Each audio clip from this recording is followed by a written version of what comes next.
जी अस्सलाम वालेकुम। वालेकुम अस्सलाम।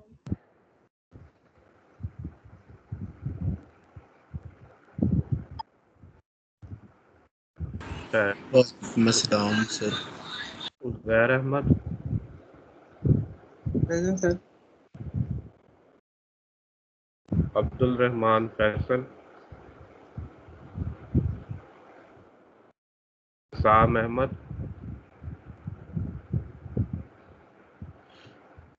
आयशा बाबर, प्रेजेंट। अब्दुल्ला नज़ीर,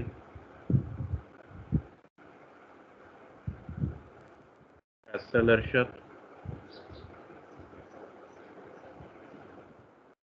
Syed Mohammad Abdullah, Syed Salman Hassan, present sir. Aahil Fayaz, present sir. Hamza Tanveer, present sir.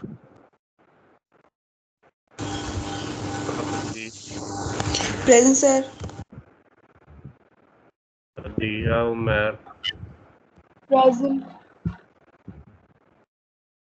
Rana Hasnain, Hafiz Mohammad Musab, Mohammad Wais Malik, present. Mohammad Umar Waqas,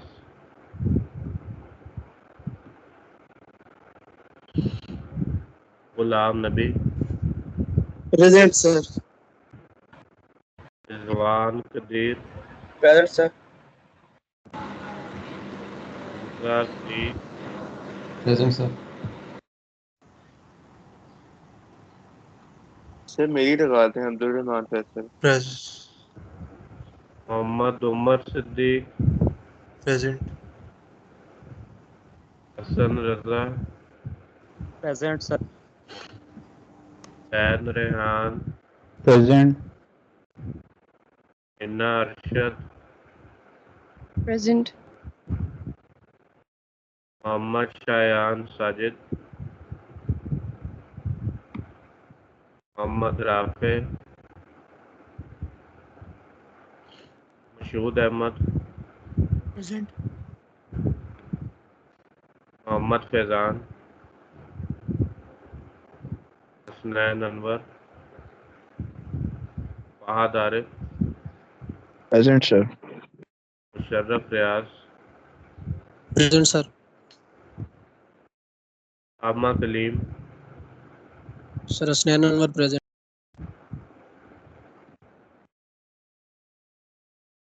Ali Ijaz, present sir. Sir Mohammad Ijaz Faizan present. Ejaz Hussain, present sir. मार Ahmed, Ehsan Iqbal, present sir. Hassan Kashif, sir Ammar present. Sher Khan, present sir. Mohammad Hamza, present sir. Musab Mehboob, present sir. Liaquat Naseem, Momin Adnan, Ishan Ali, Maryam Mumtaz, present. Qurratulain, present sir.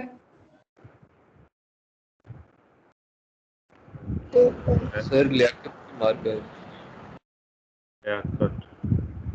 कोई और रह गया? सर अब्दुल रहमान। अब्दुल रहमान।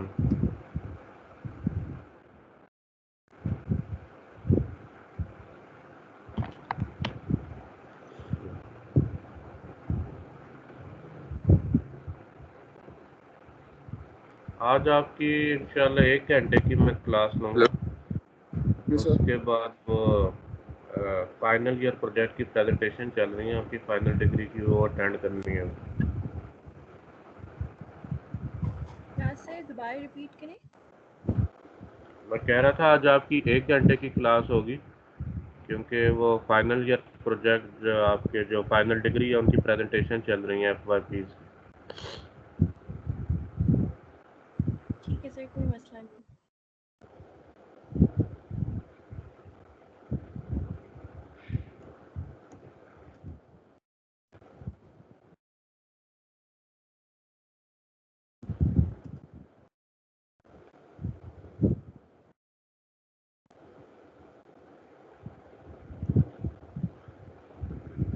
ओके, बिस्मिल्लाहिर्रहमानिर्रहीम। लास्ट टाइम हम आपकी book का ये चैप्टर 6 स्टार्ट कर चुके थे। तो इसके अंदर आपको बताया था कि 3-4 इम्पॉर्टेंट सेक्शन। सबसे पहले तो हमने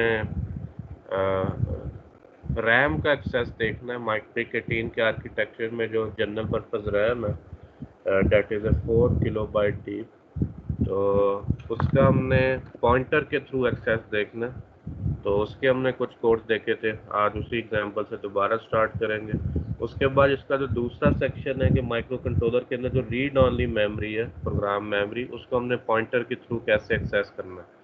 तो इधर एक पॉइंट आपको हाईलाइट करता हूँ कि ये जो पॉइंटर्स जिनकी मैं बात कर रहा हूँ ये हार्डवेयर के अंदर एग्जिस्ट करते हैं। आपने सी प्रोग्रामिंग लैंग्वेज में जो पॉइंटर पढ़े हैं वो सॉफ्टवेयर के अंदर एग्जिस्ट करते हैं, यानी आप मेमोरी की किसी लोकेशन को डिफाइन कर देते हैं कि ये पॉइंटर एड्रेस को स्टोर करेगा, ठीक है। लेकिन जो पिक आर्किटेक्चर है इसके अंदर सेपरेट हार्डवेयर के अंदर रजिस्टर हैं जो पॉइंटर के लिए यूज़ होंगे। वो मैंने आपको इसका जो ब्लॉक डायग्राम है उसके अंदर भी दिखाए थे।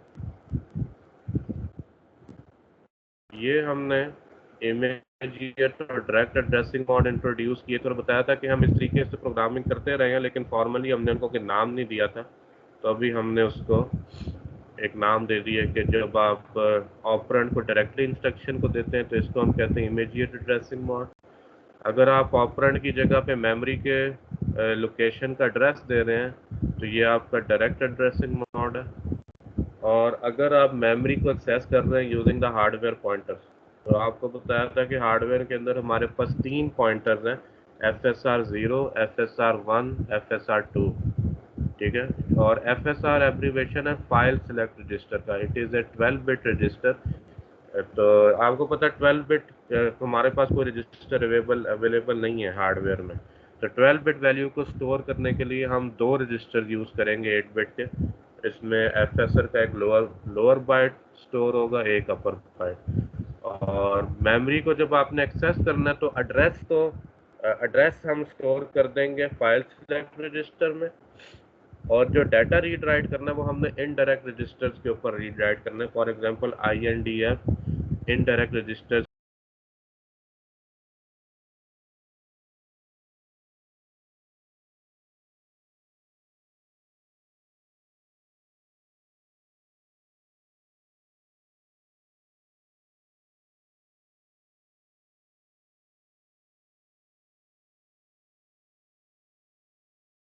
को लोड करने के लिए इंस्ट्रक्शन सेट के अंदर एक अलग इंस्ट्रक्शन एग्जिस्ट करती है, इसका नाम है LFSR,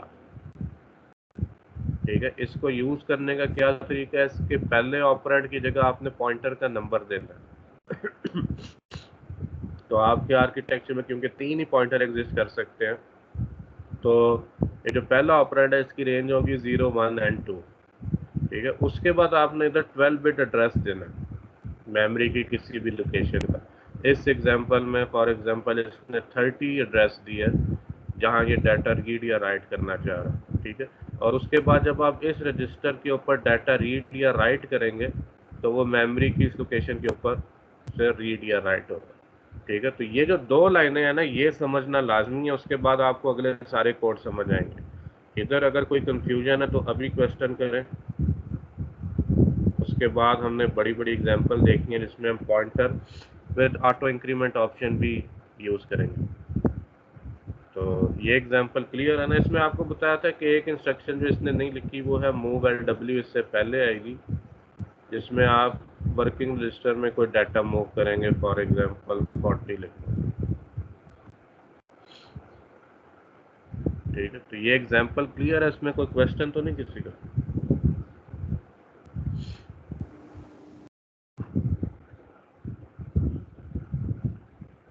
ये जो 2 लाइनों का कोड है, 3 लाइनों का, इसमें पॉइंटर्स का कंप्लीट फंक्शन जो है वो हमने इंट्रोड्यूस कर दिया कि एड्रेस पॉइंटर को लोड कैसे करना है, जिसमें मेमोरी का एड्रेस जाएगा, और मेमोरी से डाटा रीड राइट कैसे करना है।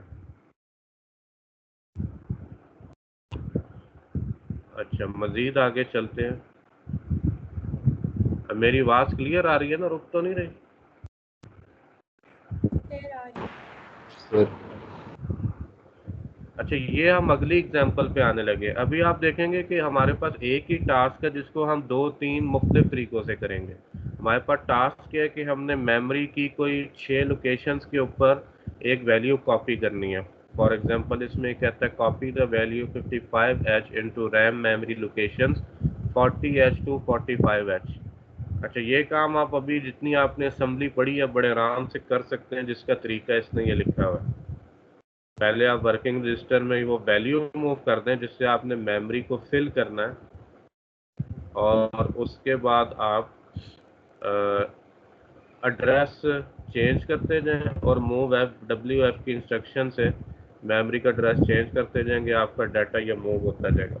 अच्छा, ये जो प्रोसीजर है ना जिसमें आपने मेमोरी के किसी सेक्टर को फिल करना होता है, ये सी का एक स्टैंडर्ड फंक्शन है। इसके लिए एक फंक्शन यूज़ होता है सी का, उसको कहते हैं मेम सेट। अगर आपने मेमोरी के किसी एरिया को इनिशियलाइज करना है किसी स्पेसिफिक वैल्यू से, तो सी का फंक्शन हम यूज़ करते हैं मेम सेट। अभी आप उसी का कोड देखते हैं। इसके अलावा अगर आपने मेमोरी के किसी सेक्टर को कॉपी करना है एक जगह से दूसरी जगह, उसका कोड भी अभी हम आगे देखेंगे। इसको कहते हैं मेम कॉपी। ये सी का एक स्टैंडर्ड फंक्शन है, मेम कॉपी। अच्छा, ये जो अगली एग्जांपल आई है, ये टास्क हुई है। आपने उन्हीं 6 लोकेशन पे एक फिक्स डाटा को कॉपी करना है, इनिशियलाइज करना है, लेकिन अब हम इसको इनडायरेक्ट एड्रेसिंग मेथड को यूज़ करके करेंगे। ठीक है, इसमें आप पॉइंटर रजिस्टर को लोड करेंगे और पॉइंटर को चेंज करके अपने डाटा को मेमोरी के अंदर लोड करते जाएंगे। तो इसका कोड देखते हैं। पहली इंस्ट्रक्शन मुझे है वर्किंग रजिस्टर में आपने डाटा डाल दिया 55H, जिसको मेमोरी की इन लोकेशंस के अंदर आपने मूव करना है। तो उसके बाद आपने पॉइंटर रजिस्टर 0 यानी FSR 0 को लोड कर दिया 0x40 से। ये अब मेमोरी का स्टार्टिंग एड्रेस है जहां पे आपने डाटा कॉपी करना है, स्टार्ट करना है, और इसके लिए आपने इंस्ट्रक्शन कौन सी यूज़ की है, LFSR।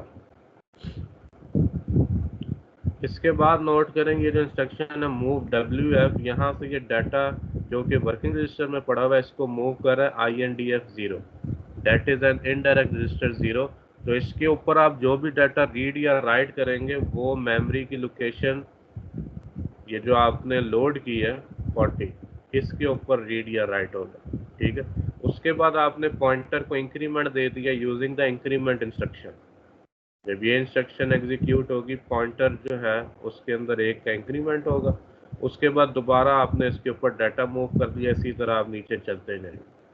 तो ये काम वही है जो हमने पीछे किया था using immediate and direct addressing modes, लेकिन अब ये काम इधर हमने किया यूजिंग इनडायरेक्ट एड्रेसिंग मोड। तो I hope this example is clear. इसमें कोई क्वेश्चन है किसी का? जी सर, ये जो INDF 0 वाली है ये थोड़ी एक्सप्लेन कर दें। ये इनडायरेक्ट रजिस्टर है, इस पे आप जो भी डाटा मूव करेंगे, कॉपी करेंगे, वो मेमोरी की इस लोकेशन पे मूव कर जाएगा जो आपने पॉइंटर रजिस्टर में लोड की है। ठीक है, समझ रहे हैं ना? वही मैं कह रहा था कि जो ये मैंने आपको कोड दिखाया था कि 2 लाइनें हैं, 3 लाइनें हैं, इसको समझना लाजमी है कि INDF 0 रजिस्टर का क्या फंक्शन है और FSR 0 रजिस्टर ये इसका क्या फंक्शन है। FSR 0 के अंदर मेमोरी का एड्रेस लोड होगा जहां आपने डाटा कॉपी करना, और उसके लिए आपने ये इंस्ट्रक्शन यूज़ की है LFSR। और जो डाटा आपने रीड या राइट करना है वो इस रजिस्टर के ऊपर रीड या राइट होगा INDF 0 पे। यही काम हमने इधर किया।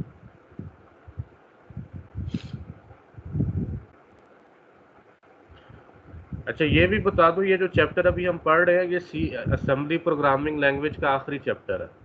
तो असेंबली जितनी इंट्रोड्यूस होनी है इस चैप्टर के अंदर हो जाएगी। इसके बाद आपका सारा काम जो है वो C प्रोग्रामिंग लैंग्वेज और असेंबली दोनों में चलेगा। इसके बाद जो चैप्टर आ रहा है चैप्टर 7, उसमें हम C प्रोग्रामिंग लैंग्वेज इंट्रोड्यूस कर देंगे कि पिकेटीन को C से कैसे कंट्रोल करना है, और फिर दोनों चीज़ें साथ साथ चलेंगी। अच्छा, ये अगली एग्जांपल आ रही है, ये भी वही टास्क है जो हमने पहले किया था। यानी आपने मेमोरी की कोई फिक्स 6 लोकेशंस के ऊपर उनको इनिशियलाइज करना है with some constant value, for example 55 hex in this case. तो इसको अब वही जो कोड आपने इधर लिखा था इसको ये लूप में डालने लगा। ये कहता है कि जो आप इंस्ट्रक्शंस रिपीट कर रहे हैं बार बार, ये वाले, तो why not put them in A loop. ठीक है, तो ये इसने आप देखेंगे कि एक काउंटर उस यूज किया, मेमोरी लोकेशन 10 काउंटर के लिए रिजर्व कर लिए, काउंटर को 5 से इनिशियलाइज करा दिया, दोबारा पॉइंटर रजिस्टर को 40 से लोड किया FSR 0 को। ठीक है, ये इसने इसका सूडो कोड भी लिख दिया। इस इंस्ट्रक्शन को एग्जीक्यूट करने के बाद FSR 0 will be equal to 40H। यहाँ आपने वर्किंग रजिस्टर में 55 मूव कर दिया, ये इसने इसका सूडो कोड भी लिख दिया, और यहाँ से आपका लूप स्टार्ट हो रहा है B1। तो आप लूप के अंदर इनडायरेक्ट रजिस्टर के ऊपर डाटा मूव करते जाएंगे जो कि मेमोरी की इस लोकेशन पे कॉपी का होता जाएगा। उसके बाद आप पॉइंटर को इंक्रीमेंट देते जा रहे हैं और काउंट वैल्यू को डिक्रीमेंट देते जा रहे हैं, and you are repeating this loop until the count variable is 0। ठीक है, तो एक ही टास्क को हमने 3 तरीकों से देखा। पहले डायरेक्ट एड्रेसिंग मोड, फिर इनडायरेक्ट एड्रेसिंग मोड, और उसके बाद लूप के अंदर हमने मेमोरी को इनिशियलाइज करवाया। So any questions?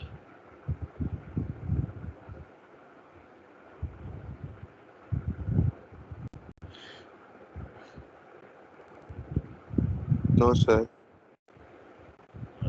मजीद आगे चलते हैं।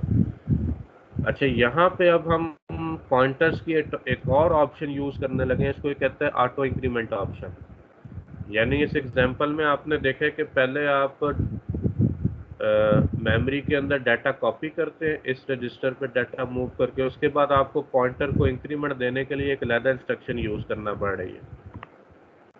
तो ये कहते हैं अगर आप ये इंस्ट्रक्शन भी बचाना चाह रहे हैं, एग्जीक्यूशन जो है ये प्रोग्राम की तेज करना चाह रहे हैं, तो उसके लिए एक ऑप्शन है कि हमें इनडायरेक्ट रजिस्टर अवेलेबल है इस नाम से, ये जो हमने टेबल के अंदर देखे थे। अब हम ये रजिस्टर यूज करेंगे, for example pre increment 0, post increment 0, post increment 0। ठीक है, तो ये कहता है कि अगर आप INTF 0 पे डाटा कॉपी करने की बजाय इस रजिस्टर पे डाटा कॉपी करें, फॉर एग्जांपल पोस्ट इंक्रीमेंट 0, तो क्या होगा कि आपका डाटा भी मेमोरी में कॉपी हो जाएगा और पॉइंटर रजिस्टर ऑटोमेटिकली इंक्रीमेंट ले लेगा बाय 1। इसी तरह अगर आप इस रजिस्टर पे डाटा कॉपी करें पोस्ट डिक्रीमेंट 0, तो क्या होगा, आपका डाटा भी मेमोरी में कॉपी हो जाएगा और जो पॉइंटर रजिस्टर है वो it will be decremented by 1। इसी तरह ये जो तीसरा रजिस्टर है प्री इंक्रीमेंट, ये क्या करेगा, ये पहले 1 का इंक्रीमेंट देगा पॉइंटर रजिस्टर को, उसके बाद मेमोरी में डाटा कॉपी करेगा। तो अगली एग्जांपल्स के अंदर अब हम इन रजिस्टर्स को यूज करने लगे। और ये इसने टेबल 6.2 में ये बताया आपको कि अगर आप क्लियर एफ इंस्ट्रक्शन के साथ इन रजिस्टर्स को यूज करें, indirect register with post increment या प्री इंक्रीमेंट ऑप्शन, ठीक है, तो इसका ये फंक्शन इसने आगे लिख दिया जो मैंने भी आपको बताया। फॉर एग्जांपल ये जो पहली इंस्ट्रक्शन है क्लियर एफ INDF0। ये क्या काम करेगा? It will clear the file reg pointed by the FSR register and the FSR stays the same, but in the second line, that is the instruction clear F post increment n जो है ये 0 1 2 में से कोई option होगी। So it says that after clearing the file register pointed by the FSR n, the FSR n register it will be incremented automatically। इसी तरह आप नीचे चलते हैं। So this is the example in which we have to write a program to clear 16 RAM locations starting at RAM address 60H. Use the following methods. The first method is increment F, the pointer register FSRN, and the second option is auto increment. ठीक है, तो problem हमारे पास क्या है कि memory की 16 locations को हमने 0 से इनिशियलाइज करना है। That is a standard routine in programming languages, चाहे आप सी में प्रोग्रामिंग कर रहे हैं या असेंबली में, उसमें ये एक स्टैंडर्ड टास्क होता है कि मेमोरी पे काम करने से पहले आपने इसको 0 से इनिशियलाइज करना होता है। तो अभी हम उसका कोड देखने लगे हैं। तो पहले तो हम सादा ऑप्शन यूज़ करेंगे, यानी कि ऑटो इंक्रीमेंट के बगैर, और उसके बाद हम ऑटो इंक्रीमेंट की ऑप्शन यूज़ करेंगे। तो ये कोड आपके सामने, काउंटर रजिस्टर हमने रिजर्व कर लिया मेमोरी में लोकेशन 10 पे, काउंटर की वैल्यू को इनिशियलाइज कर दिया हमने 16 के साथ। जो FSR 0 है, अच्छा इसमें ये FSR 1 यूज़ कर रहा है, इसमें ये दूसरा पॉइंटर यूज़ कर रहा है FSR 1। FSR 1 को इसने इनिशियलाइज कराया 40 से। अच्छा ये कमेंट गलत लिख गया है, ये देखें आप, नोट करें। FSR 1 को ये इनिशियलाइज कर रहा है 60 के साथ, कमेंट में लिख गया 40, तो ये इनफैक्ट 60 है।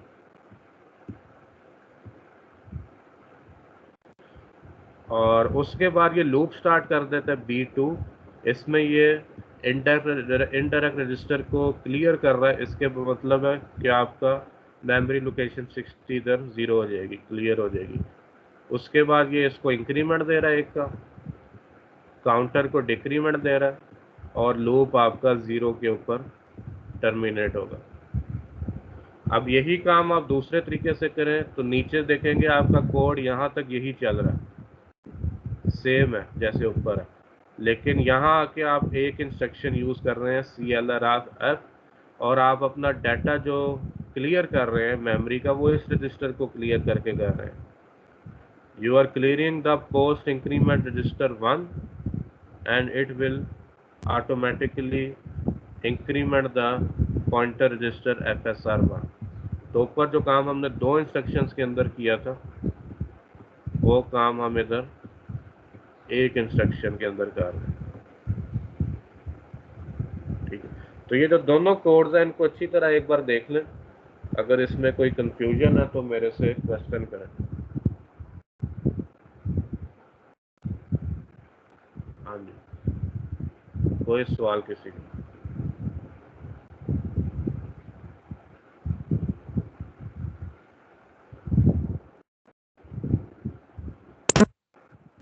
सर हाँ जी,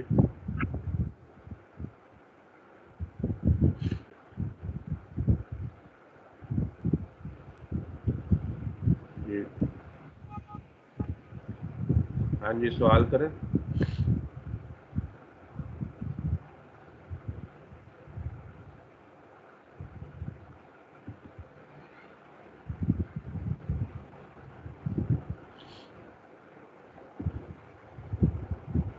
हेलो, हमारा नेटवर्क तो चल रहा है ना, मेरी आवाज़ आ रही है? Yes sir. अच्छा, ये मेरा ख्याल क्वेश्चन कोई बच्चा करने लगा था, इसकी कॉल ड्रॉप हो गई।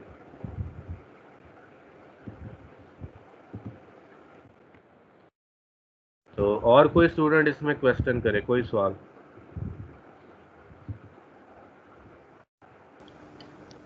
सर ये जो हम FSR 1012 यूज़ करते हैं, इसमें कोई फ़र्क तो नहीं होता ना, जो जिसको भी हम यूज़ करें, मतलब कोडिंग में तो नहीं, उसकी वो सेम? कोई फर्क नहीं है। अभी आगे एक एग्जांपल आएगी जिसमें हम 2 पॉइंटर्स इकट्ठे यूज़ करेंगे। आपकी मर्ज़ी, आप जौन सा मर्ज़ी करना। हार्डवेयर में आपको 3 पॉइंटर्स अवेलेबल हैं, FSR 0, 1, 2, और इसी तरह ये जो इंटरैक्ट रजिस्टर है जैसे INDF 0, 1, 2 भी अवेलेबल है, और नीचे हमने जो पोस्ट इंक्रीमेंट 0, 1, 2 रजिस्टर यूज़ किए हैं ये भी 3 ही अवेलेबल है। इधर इसने पोस्ट इंक्रीमेंट 1 यूज़ किया।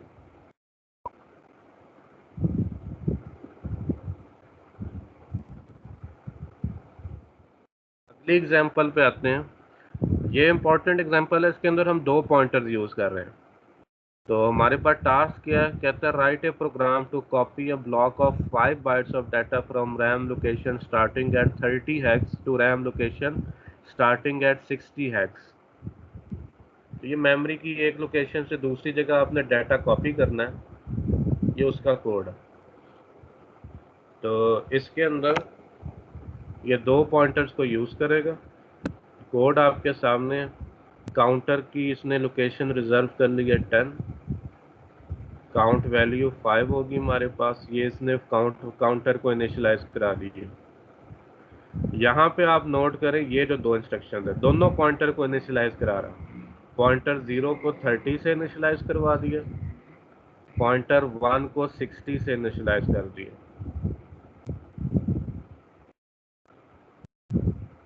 ठीक है, और ये जो लूप है, अब आपको पता है चाहे आपका कोई बड़ा ऑपरेटिंग सिस्टम हो या कोई छोटा सा एम्बेडेड सिस्टम हो, ये कोई इतना इम्पोर्टेंट टास्क है, चाहे आप इमेज प्रोसेसिंग कर रहे हैं चाहे स्पीच प्रोसेसिंग, हर वक्त आपको मेमोरी के डाटा को एक जगह से दूसरी जगह मूव करना पड़ता है प्रोसेस करने के लिए। ठीक है, तो इस जो टास्क की जो स्पीड है ना, डेट इज़ वेरी क्रिटिकल। अगर इसमें 1-2 इंस्ट्रक्शंस का भी जो है आपका टाइम ज़ाया हो उसके अंदर, तो आपके पूरे जो सिस्टम की स्पीड है वो स्लो हो जाती है। तो ये इतना इम्पोर्टेंट टास्क है, आप देखें उसने इसके लिए रजिस्टर्स ही लैदा रखे हुए हैं, यानी ऐसे रजिस्टर रखे हैं जो ऑटो इंक्रीमेंट कर देते हैं पॉइंटर को। इस वजह से एम्बेडेड सिस्टम डिज़ाइनर कहते हैं जो माइक्रोचिप की जो आर्किटेक्चर है, इनकी जो सी और प्रोग्रामिंग लैंग्वेज है, डेट इज़ वेरी फास्ट। इसके और जो कंपेटिटर मार्केट में अवेलेबल है उनके मुकाबले में जो माइक्रो चिप की प्रोग्रामिंग है और इनका जो एग्जीक्यूशन स्पीड है, डेट इज़ वेरी फास्ट। तो इसके अंदर आप देख रहे हैं इसने पोस्ट इंक्रीमेंट 0 को पहले रीड किया, उसका डाटा वर्किंग रजिस्टर के अंदर आ गया, और ये पॉइंटर 0 को ऑटोमेटिकली इंक्रीमेंट भी दे देगा बैकग्राउंड में, आपको नहीं करना पड़ेगा।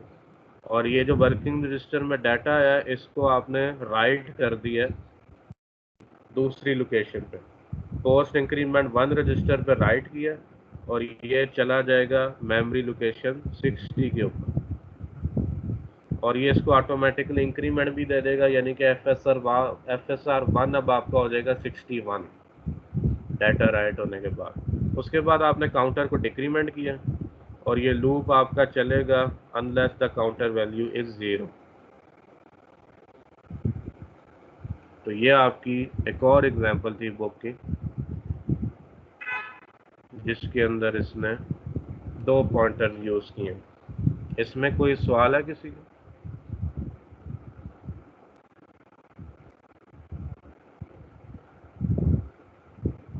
Any questions? सर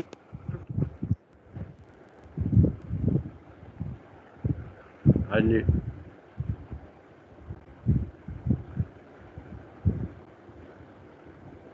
कोई सवाल करे?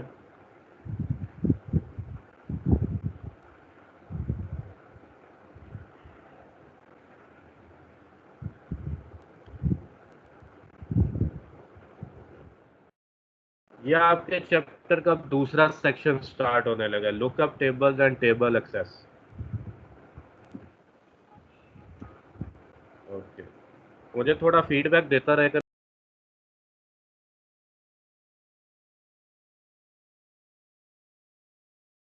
अच्छा, तो ये मैं डाटा शीट खोल के आपको दोबारा दिखा दूं कि अभी जो हम ये इस चैप्टर का दूसरा सेक्शन देखने लगे हैं, that is lookup tables and table access. तो इसमें अब हम आर्किटेक्चर का कौन सा कंपोनेंट स्टडी करने लगे हैं। ये आपके माइक्रो कंट्रोलर की डाटा शीट है। इसके अंदर देखें अभी तक हमने जितना पॉइंटर्स को स्टडी किया है वो ये वाले पॉइंटर्स थे FSR 012, ठीक है। इनसे एड्रेस जो है आप इनको लोड करते थे और ये एड्रेस इधर से मेमोरी को चले जाता था। अब जो हमने डाटा रीड राइट करना है वो कौन सी मेमोरी है? That is the program memory और रीड ओनली मेमोरी, ये वाली। और आपको पता है कि इसकी जो विड्थ है, ठीक है, that is 21 bit address bus की विड्थ, ठीक है। और ये आपको टेबल पॉइंटर रजिस्टर नजर आ रहा होगा। अब हमने इसको यूज करना। अब आपका जो एड्रेस है प्रोग्राम काउंटर से आने की बजाय इधर से आएगा, टेबल पॉइंटर से। आप मेमोरी पे कोई भी डाटा जो आपने राइट किया हुआ है उसको आप रीड करेंगे और ये डाटा रीड होके आ जाएगा टेबल लैच के अंदर, ये रजिस्टर। यहाँ से ये डाटा बस पे चला जाएगा, ठीक है। तो अभी ऑब्जेक्टिव हमारा ये है कि हमने रीड ओनली मेमोरी को यूज़र डाटा स्टोर करने के लिए और रीड करने के लिए यूज़ करना। अभी तक आप प्रोग्राम मेमोरी को यूज़ करते रहे असेंबली कोड स्टोर करने के लिए। आप जो भी असेंबली में कोड लिख रहे थे उसने हेक्स में कन्वर्ट होके जाना है प्रोग्राम मेमोरी में। लेकिन अब हम क्या करने लगे हैं, अब हम प्रोग्राम मेमोरी को यूज़र डाटा स्टोर करने के लिए यूज़ करेंगे। तो ये इसकी एग्जांपल है। आपने कोई भी fix data read only memory के अंदर डालना है तो उसका क्या तरीका है? इसके लिए आप ये डायरेक्टिव यूज़ करेंगे DB या डिफाइन बाइट। तो इसको यूज़ करने का क्या तरीका? सबसे पहले तो आपने जो डाटा स्टोर करना है उसका स्टार्टिंग एड्रेस देंगे और ये मेमोरी की रेंज के अंदर होना चाहिए। फॉर एग्जांपल अगर आपके चिप में 8 किलोबाइट मेमोरी अवेलेबल है, आप जिस माइक्रो कंट्रोलर पे काम कर रहे हैं उसमें इतनी है मेरा ख्याल है, या 32 किलोबाइट है। तो ये जो एड्रेस है ये इस रेंज में होना चाहिए, इस चीज़ का ध्यान रखना, ठीक है। अगर ये इस रेंज से बाहर है तो ये आपका जो कोड है ये काम नहीं करेगा। तो अब इस एग्जांपल के अंदर इसने स्टार्टिंग एड्रेस दिया 500H और उसके बाद इसने 3 डाटा बाइट स्टोर करवा लिए रीड ओनली मेमोरी में। उसके बाद एड्रेस को चेंज कर दिया और अब ये करैक्टर्स स्टोर करवा रहा है रीड ओनली मेमोरी में। तो ये जो पहला करैक्टर Y दिया है ये मेमोरी लोकेशन 510 पे चला जाएगा। अब जो आगे डाटा 5 दे रहा है इसके अंदर इसमें 4 करैक्टर्स दिए हैं, ठीक है। तो आपका जो कंपाइलर है वो इस डाटा को स्टोर करवाते हैं एड्रेस को खुद ही इंक्रीमेंट दे देगा। यानी जो करैक्टर 2 है ये जाएगा मेमोरी लोकेशन 511 पे और ये जो आपका बाकी करैक्टर्स हैं ये उनसे अगली लोकेशंस पे जाते जाएंगे, ठीक है। तो इधर अच्छी तरह नोट कर लेंगे जो सारे एड्रेसेस हम दे रहे हैं ये किस मेमोरी के एड्रेस हैं, रैम के हैं या रोम के? हाँ जी, ये जो हम डाटा स्टोर करवाने जा रहे हैं ये किस मेमोरी में? Sir RAM. ये रैम नहीं है, यही मैं आपको बता रहा हूँ। ये जो हमने पीछे जितनी एग्जांपल देखी हैं जैसे ये वाली देखी थी ये सारा हम वर्किंग कर रहे थे रैम के अंदर। ये जो आप एड्रेस दे रहे थे for example 60H and 50H ये सारे रैम के एड्रेस थे। लेकिन अब ये जो हम काम करने जा रहे हैं ये सारे रोम के एड्रेस हैं, ये लिखा हुआ है ऊपर। और ये वही मेमोरी है जो अभी मैंने आर्किटेक्चर में आपको दिखाई है, ठीक है। और उसके बाद ये जो कोड का तीसरा पार्ट है एड्रेस लोकेशन 518 इसके अंदर ये पूरा जो स्ट्रिंग है मेमोरी में स्टोर करवा रहा है। तो ये भी नोट करें ये जो सारे कोड है इसके अंदर कोई इंस्ट्रक्शन आपको नजर आई है? हाँ जी, ये सारे डायरेक्टिव्स हैं। Define byte it is a directive. तो आपका ये जो जितना भी डाटा है ये रन टाइम पे रीड ओनली मेमोरी के अंदर नहीं जाएगा।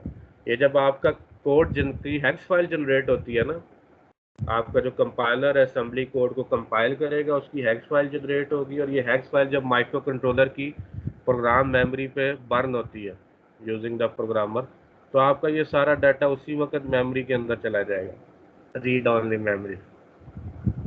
अब आप अपने असेंबली कोड में सिर्फ इस डाटा को एक्सेस करेंगे, और उसको एक्सेस करने का तरीका हमने आगे देखना। Excuse me sir.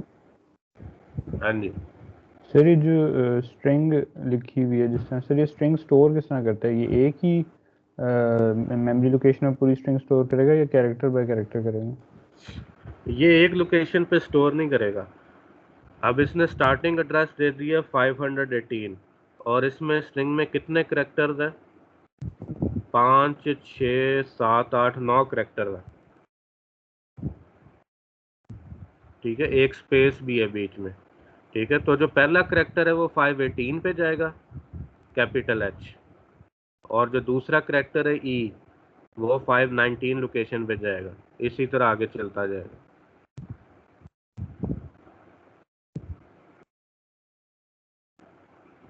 क्लियर है? Yes sir. अच्छा, आगे चलते हैं। आगे अब हमने देखना है, मेमोरी में हमने डाटा तो स्टोर करवा दिया रीड ओनली मेमोरी में using the directive define byte. अब इसको रीड कैसे करना है? ठीक है, तो रीड करने के लिए आपको दो चीजें चाहिए। एक तो आपने पॉइंटर रजिस्टर के अंदर मेमोरी का एड्रेस लोड करना। अब आपको पता है ये जो रीड ओनली मेमोरी है हमारी, इसकी जो एड्रेस है उसकी क्या विड्थ है? सर आपकी जिस आवाज़ मेमोरी कट में रही थी, हमने रिपीट डाटा, करें। क्या हुआ? सर आपकी आवाज़ अभी कट रही थी, रिपीट कर दें, क्या पूछ रहे थे? मेरा क्वेश्चन है, ये जो हमने ये जो कोड लिखा है अभी, ये जो डाटा रीड ओनली मेमोरी में स्टोर करवाया, इस मेमोरी की जो एड्रेस बस की विड्थ है वो कितनी है?